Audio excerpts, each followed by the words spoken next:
Assalamualaikum warahmatullahi wabarakatuh.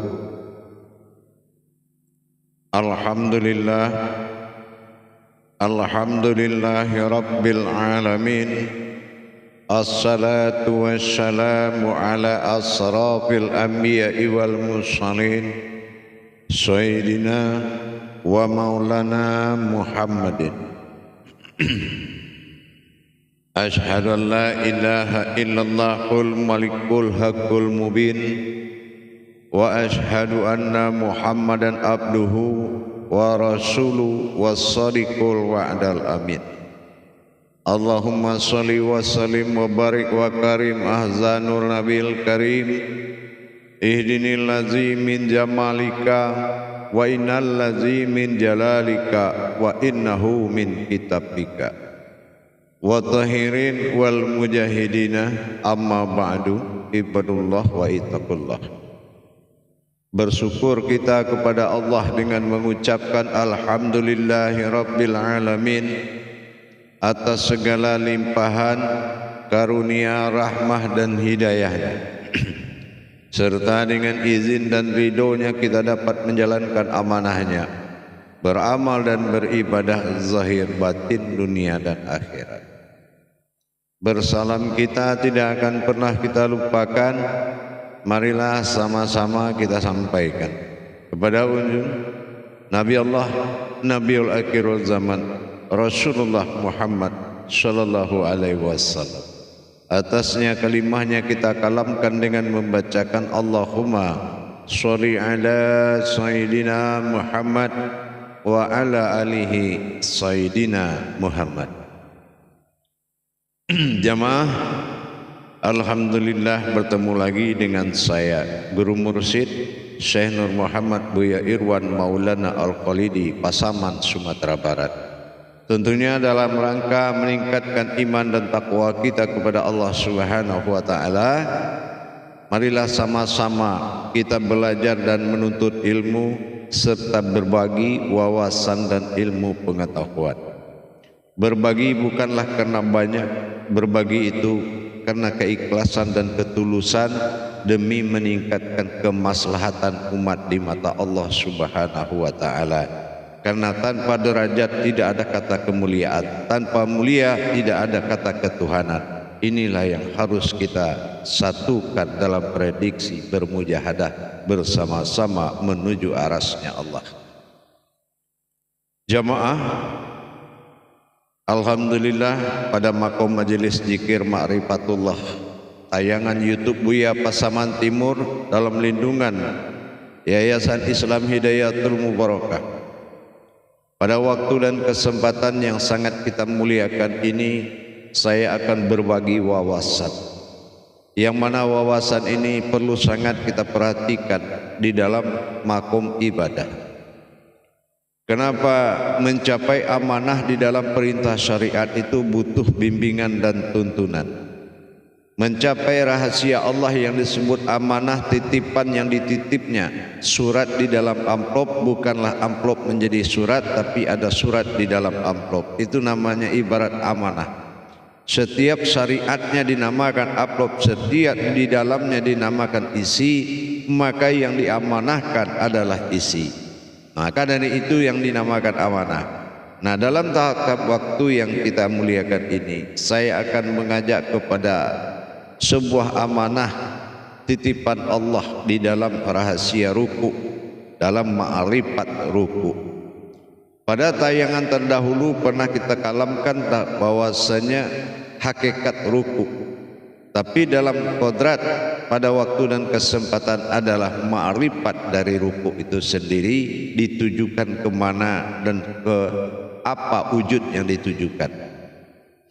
Dalam hal ini para hadirin dan jamaah sekalian, perlu kita pahami iktidal dalam bentuk pekerjaan yang diuraikan setelah berdiri. Dalam hal ini ruku adalah sebuah tahmid besar. Bertahmidnya 3 kali sebuah wujud kepada hal yang dikatakan sir. Apa tahmid yang dikatakan 3 kali? Kenapa ruku itu diulang-ulang 3 kali? Nah, layaknya seperti kita sujud. Sujud itu zikirnya diulang 3 kali dalam sujud. Nah, ini perbedaan adalah ibadah. Nilai ibadah ini adalah ruku dan sujudlah engkau, kata Allah. Nah, bukan berdiri dan duduk, tapi ruku dan sujudlah. Kalau pemahaman sudah kembali kepada sir yang ada di dalam suatu syariat itu, maka kita melihat di tingkat 3 kali yang berulang dalam hakikat yang berbeda. Di sini ada marifat yang harus ditujukan kepada perbuatan khaulinya tadi. Perbuat khauli adalah membaca ayat yang di dalam maknanya. Ayat dibaca lebur menjadi pembacaan kodrat dari ayat itu dinamakan khauli. Sesungguhnya ayat di dalam Al-Quran semua dari awal sampai akhir itu adalah khauli. Khauli itu membaca kodratnya. Ya, kita bagaimana menyaksikan membaca kodratnya. Jadi ayatnya berfungsi sebagai kalam, dan kodrat yang ada di dalam kalam itu disebut dengan khauli. Khauli itu adalah hakikat yang dibaca. 3 kali dalam tahmid diulang pada ruku. Nah, ini kita harus melihat kepada faktor pertama. Ada 3 kodrat amanah Allah dalam diri, yang mana amanah ini selalu dibawa dalam kesalahan. Nah, amanah ini harus disucikan kembali dan ditegakkan kebenarannya untuk bisa menguasai dan meliputi sekalian alam. Nah, 3 kodrat inilah yang membuat makna yang diucapkan yang sama itu menjadi berbeda. Berbeda dalam pandangan. Meskipun kalam sama mengucapkan subhan rabbiyal azimi wa bihamdi, tapi azim itu menyatakan kedirian kita kepada Allah. Sementara yang ditatap 3 kali tersebut adalah kodratnya khauli tadi. Ini yang dinamakan dengan kasah wa kasah wa kasasah. Kasah di sini menunjukkan ejaannya, mengartikan makna yaitu suatu kealpaan atau kelupaan dan kelalaian. Nah, ini ditujukan kepada sifat nur dari diri kita, nurani. Jadi nurani ini adalah sifat hayat hidup, menghidupkan ruh dan menggerakkan jasad. Itu namanya nurani. Nah, nurani itu nurku, kata Allah. Nah, kena ada aninya di situ, aku. Jadi dengan kita memiliki kesalahan melalui perbuatan amaliyahnya, ada amaliyah yang salah dalam menjalankan hidup, dan salah juga dalam meletakkan perkara, yaitu tidak menghadapnya nur kepada sifat batin nur pada kolbi, tidak menghadap zat pada zat dalam kolbi, tidak menghadap batin pada batin dalam kolbi. Ini yang azali.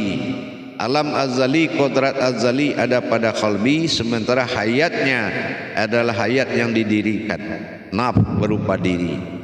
Jadi yang berupa diri inilah, jangan ada kekotoran yang diamanahkan pada nur, maka ini selalu membawa kelalaian. Selalu dalam sikap salah dan lalai, salah dan lalai. Maka disucikanlah diri kita dari kesalahan dan kelalaian kita kepada Allah. Karena ada hayat, tugas hidup adalah menepati janji. Nah, di sini baru kita melihat subhana rabbiyal azimi wa bihamdi. Nah, di samping kita melihat kesalahan tadi, maka yang didengar oleh Allah adalah ampuni dan sucikanlah aku ya Allah dari kesalahan dan kelalaianku. Itu yang didengar kauninya oleh Allah, karena kita mendirikan pandangan yang memaknakan kita salah dan melakukan kesalahan kepadanya. Nah, kalau kita tidak melakukan fardu ain, wajib menyaksikan kesalahan tadi, maka arti yang didengar oleh Allah itu tidak ada. Nah, cuma kalau kita melihat kesalahan kita kepada Allah, maka Allah akan mendengar kauninya. Kenapa? Allah tidak mendengar apa yang kau katakan, tetapi Allah mendengar apa yang kau pandang. Nah, inilah nasta'in tadi. Nah, jadi dengan kita memandang dan memberikan pandangan pensaksian bahwasan kelalaian kita sudah terjadi kepadanya, nah maka segala kewajiban yang lalaikan itulah yang akan disucikan. Sucikanlah aku ya Allah dari segala kelalaian dan kesalahan. Jadi subhana rabbiyal azim, itu kasyah. Kalau wakasasah adalah orang yang menyekutukan. Nah, ini kan menyekutukan itu kesalahan pada ruhani. Nah, ruhani ini harus benar-benar menyampaikan kepada wujud batin awalnya pada ruhani yang ada pada kodrat dalam kolbi.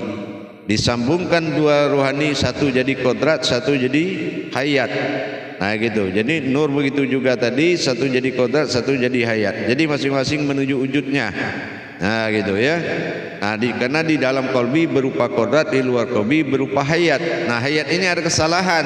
Di sini kita kembali merapikan dan membersihkan. Subhana rabbiyal azimi wa bihamdi. Ini wakasyah. Nah ini adalah memsekutukan. Contohnya apa? Mengamalkan yang tidak hak bagi Allah, ya, mendirikan kehidupan yang batil. Nah, mengadakan perbuatan-perbuatan keyakinan yang mempersekutukan Allah dan melupakan ruhaninya dengan Allah itu sendiri. Padahal itu ruhaninya Allah. Nah gitu. Jadi banyak kesalahan rohani yang bersifat keyakinan. Yang ketiga yaitu subhana rabbiyal azimi wa bihamdi pada wakasyashah. Nah wakasyashah ini jelas perbuatan yang tidak pernah bersyukur dan tidak pernah menyampaikan perbuatan Allah kepada Allah, dan menerima perbuatan Allah kepada diri, tidak pernah bersyukur, selalu menganggap karena aku yang bekerja, selalu menganggap karena ini usahaku dan tidak ada hubungannya dengan siapapun. Nah ini salah, ya, karena kulla min indallah, semua kejadian datang dari Allah Subhanahu wa taala. Dengan demikian kesalahan tadi, begitu kita mengucapkan tiga perkara dengan lengkap dengan pandangan kaulinya, kita tatap kaulinya, bagaimana kita memandang suatu pekerjaan tiga yang salah kepada Allah. Maka kita bertahmid. Nah bertahmid, kodratnya, derajatnya itu tahmid. Makanya kalau derajat tiga di sujud itu zikir, berarti tiga derajat yang ada di tahmid ruku itu adalah tahmid. Jadi tahmid ini derajatnya, makomnya gitu, makomnya tahmid. Jadi dengan demikian kita langsung memohon tiga perkara kasah, wakasyashah. Maka terampunlah dosa kita, karena solat itu sallu ala fil doa. Solat itu adalah doa. Jadi kita melaksanakan itu, dan itu adalah doa. Jadi kalau tidak ada isinya yang harus diimani, itu bukan doa namanya, membaca ayat. Nah gitu. Jadi tidak ada sambungan ibadahnya, tidak ada kaitan ibadahnya, karena kita baru bisa versi membaca ayat. Dalam hal ini, tiba-tiba kita mendengar suatu kata dalam pernyataan itu, ternyata kita sudah berbisik. Ya, hadirin hadirat dan lain semua jamaah. Ternyata kita berbisik ke sesuatu. Tiba-tiba ada jawaban. Setelah tiga kali kita ucapkan Sami Allahu liman hamida. Sami Allah, ya aku dengar itu kata. Aduh ya Allah, ternyata kita sudah berbisik kepada Allah. Nah gitu. Tapi kalau kita ma'rifat pada sholat itu adalah berbisik, maka lawaya talatoh itu menandakan berlemah lembut. Jadi bukan kita tidak harus memahami, wajib memahami subhan, berbisik ya, dalam kalam kita itu berbisik. Jadi ternyata ada yang mendengarkan, nah, maka jangan diulang lagi. Kenapa? Karena pernyataanmu telah diumumkan atas nama Allah, memohon ampun kepada Allah atas perbuatan sifat tadi, sifat nurani, sifat rohani, dan sifat batin kita adalah makom nyawa pada yang ketiga. Subhana rabbiyal azimi wa bihamdi, makomnya batin, kodratnya batin dalam qalbi, tersambung pandangan dua wujud. Jadi kita memohon ampun kepada Allah dengan mengatakan Rabbana lakal hamdu min ussamawati. Nah, lanjutkan kepada sifat berdiri seterusnya. Nah, jadi dengan kita memohon dan bertobat tadi, maka jangan kita ulangi lagi tiga kesalahan tersebut. Dan ini sering kita lakukan dan sering kita kerjakan disengaja atau tidak. Para hadirin kaum musliman dan muslimat dimanapun berada, dalam pemahaman pendalaman makna dan tujuan atau hakikat atau hikmah yang ada di dalam perbuatan syariat ini sangat menentukan kebenaran perbuatan tersebut. Nilai yang dikatakan ibadah itu apabila kita telah mencapai hakikatnya, ya, mencapai hakikatnya, mencapai tersiratnya, mencapai sirnya, itu nilainya sangat tinggi, ya. Maka dikatakan afqalala fil mu'mini, ya, allazihum salatihin qasi'un. Beruntunglah orang-orang yang berilmu, yang khusyuk dalam salatnya. Apa itu? Kalau kita konsentrasi kepada apa yang kita pandang dalam kita membaca, itu namanya sudah kauli. Nah, tapi kalau kita bergantung kepada ayat, maka ayat menjadi ayat, tidak menjadi kauli. Kalau ayat menjadi ayat, maka solat itu tidak hakikat namanya. Nah, makanya kita harus pahami jalur amaliyah dan jalur ibadah. Makom ibadah, makom amaliyah dalam solat itu tidak sama. Makanya harus dipelajari. Para hadirin dan jamaah yang dirahmati Allah, mudah-mudahan apa yang kita kalamkan, apa yang kita sampaikan tadi bisa menjadi tolak ukur dan menjadi kewaspadaan kita.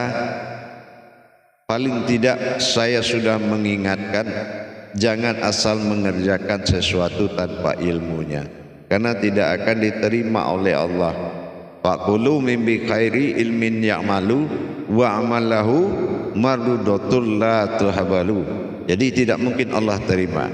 Berilmu dan beramal beribadah tanpa pengetahuan, ilmu pengetahuan, maka amal ibadah itu tidak akan diterima. La tuhabalu. Nah, maka kembali dia. Kalau enggak terima ya pasti kembali. Nah, jadi jangan kita nekat dalam meyakinkan sesuatu tanpa dasar. Kita harus ada dasar tauhidnya di dalam mengimani pekerjaan Allah. Apa yang diperintahkan oleh Allah harus ada dasar iman tauhid kita. Nah, begitu jamaah. Jadi mudah-mudahan kerjakanlah di dalam rukukmu, insyaallah 3 kodrat Allah dalam diri, yang kelalaian, yang lupa, ya, yang mempersekutukan di rohani, yang ketiga yang tidak bersyukur dalam hayat atau hidup atau ruh atau hayat atau nafas atau batinnya Allah. Jadi hal-hal yang 3 tadi, kasah wa kasasah, benar-benar ma'rifatnya menuju kodrat diri kita. Jadi kalau kita mengatakan salah, apa salah pada kata pertama kasah, yaitu telah berhadas sifat kita pada nurnya, maka hayat amaliyah kita jadi terganggu. Yang kedua, telah bersalah kodrat hayat ruhaninya, ya, kodrat ruhani kepada Allah, hidup, salah dalam menata hidup dan menjalankan hidup. Nah, ini sudah dibersihkan dan mohon ampun lagi kepada Allah, dan perlihatkan dan saksikan isi ayat itu, bagaimana kita bersalah itu. Nah, yang ketiga, bagaimana kita tidak pernah bersyukur dan tidak pernah beriman kepada Allah, tidak pernah melaksanakan kewajiban kepadanya. Nah, ini juga wakasasah. Nah, ya, jadi kasah, wakasasah. Nah, ini diperhatikan ya jamaah, para hadirin sekalian. Nanti terlalu tinggi ilmunya lupa kebenaran solat. Jadi jangan lupa, kebenaran itu dilaksanakan lebih banyak itu lebih nikmat. Nah ya, kalau ilmu menyimpulkan dari segala hakikat, tapi hakikat ini benar-benar suatu kenikmatan yang luar biasa. Kalau kita kerjakan dengan hakikat, rasanya tidak jauh dia. Rasanya alam akhirat itu tidak pernah berpisah dari kita. Rasanya Allah itu selalu depan pandangan kita. Jadi dengan itu benar-benar kita lakukan dengan tulus dan ikhlas. Kenapa? Karena sholat itu adalah doa. Ingat, sholat itu adalah doa. Insya Allah jamaah sekalian, mudah-mudahan bermanfaat buat kita bersama. Saya Guru Mursyid Syekh Nur Muhammad Buya Irwan Maulana Aqalidi, Pasaman Sumatera Barat, dalam YouTube Buya Pasaman Timur, selalu berbagi dan mengajak kita meningkatkan iman dan takwa kita. Insya Allah mudah-mudahan bermanfaat. Sadaqallahu wa barakallah. Akhirul kalam, wabillahi taufiq wal hidayah. Wassalamu alaikum warahmatullahi wabarakatuh.